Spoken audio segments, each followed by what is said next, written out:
All right, just a couple of things that we are keeping track of this morning. So keep it locked to CJD because when Prime Minister Mark Carney arrives at the White House, you will hear about it on CJD. So we're keeping track of that. We're also keeping track of actually what's happening in Ottawa.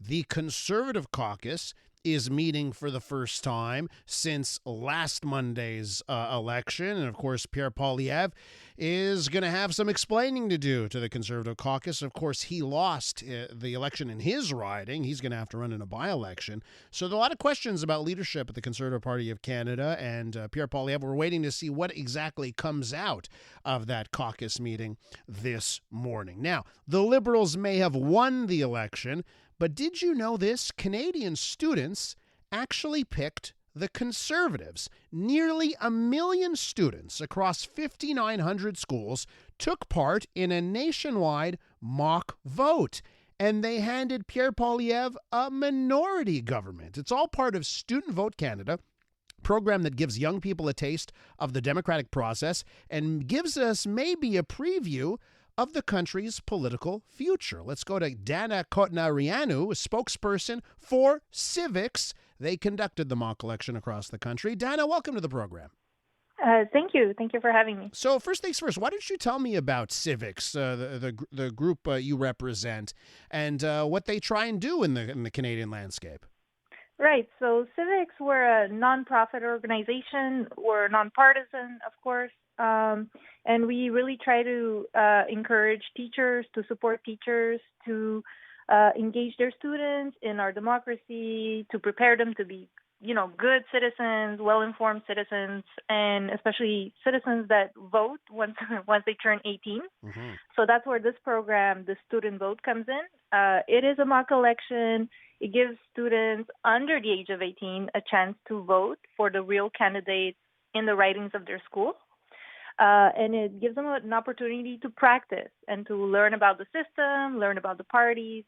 So hopefully once they turn 18, they participate in the actual election. Yeah, and they're engaged there. It really does sound fascinating. Sorry, did I cut you off? You wanted to add something else? Oh, no, that's that's right. So and also in we do multiple elections, but for the federal election, we always work with Elections Canada.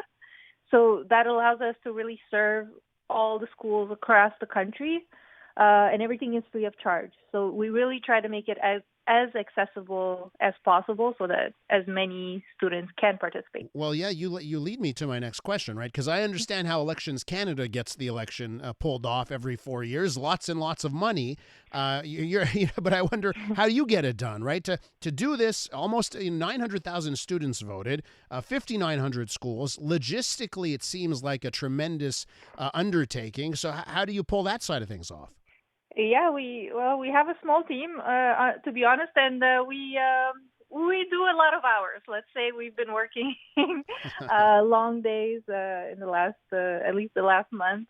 It's just everyone gets really. It's our biggest program, so it's very exciting, and I think the enthusiasm really kind of gets people going. And somehow we manage with a relatively small team to pull this off.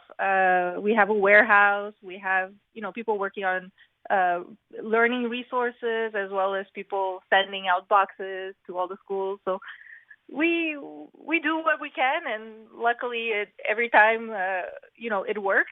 Mm-hmm. Every time we look back at an election, we say, "Oh, I don't know how that happened, but it happened." So okay, so yeah. I do want to, before we get into the results of this year's student election, which is very fascinating in and of itself. How do you ensure, 5,900 schools, 900,000 students? Do you try and ensure that it's a representative of the Canadian population as a whole? We do as best as we can. Like I said, it's accessible to all schools across the country. We were lucky in this election, like in past federal elections, to get schools from every riding in Canada. But it's always up to the teacher. So it's a voluntary, participation. It's really up to the teachers to register and engage their students. So all we can do really is offer the resources and spread the word before an election, and then hope that as many teachers as possible register. But again, I would say it is relatively representative since we did manage to get schools from all all electoral districts. Now, let's get to the vote itself. It's fantastic that you got votes from all of the ridings across the country. I said the Liberals got a minority government in this mock vote, but why don't you tell our listeners about the breakdown and how students voted in this country? Yeah, of course. So, yeah, for the first time, I think in a long time, or as long as I remember, the students didn't vote like the adults. So yes, they did vote for minority conservative government. They gave them 164 seats and about 36% of the popular vote for conservatives.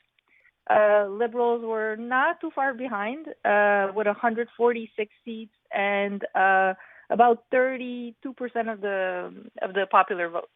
The NDP did somewhat better among the students than they did with the adults because they got over 14% of the popular vote and 13 seats.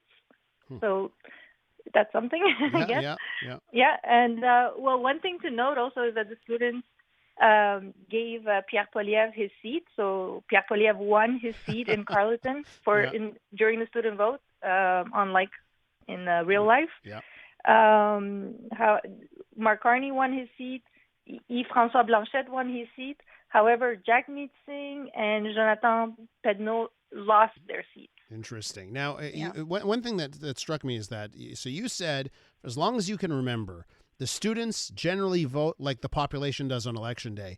Didn't happen this time around. I don't know if there's any insight you have into that and how younger Canadians are viewing this country. Right. I think this is the question on everyone's mind right now, and I had been asked many times in the last week. And to be honest, I think realistically there are many factors involved in why the students voted the way they did. I think each one might have had his own motivation or influence. But the truth is that I think it's too soon to say yet exactly what the reasons are. I think there are plausible explanations. I've heard many that make a lot of sense. For example, that young people have only known a liberal government in their life, and if they are hungry for change, someone who might promise change might be appealing to them. That might be one very plausible explanation. And I think there are many others. But again, I think it's too soon to say because I think it requires some deeper research into the matter. And with C.I.V.I.X as well, we're working with Abacus data right now we're sending a survey to see actually what motivated young people's decision and what kind of influences they had, whether that's family, friends, or media. Dana, all this is fascinating. I'm going to direct our listeners. They want to find out more about what C.I.V.I.X does and this student vote that took place. Studentvote.ca. Studentvote.ca is the website. Dana, thanks so much for your time this morning. Thank you so much. Dana Cotnareanu is a spokesperson for C.I.V.I.X. C.I.V.I.X is with an X.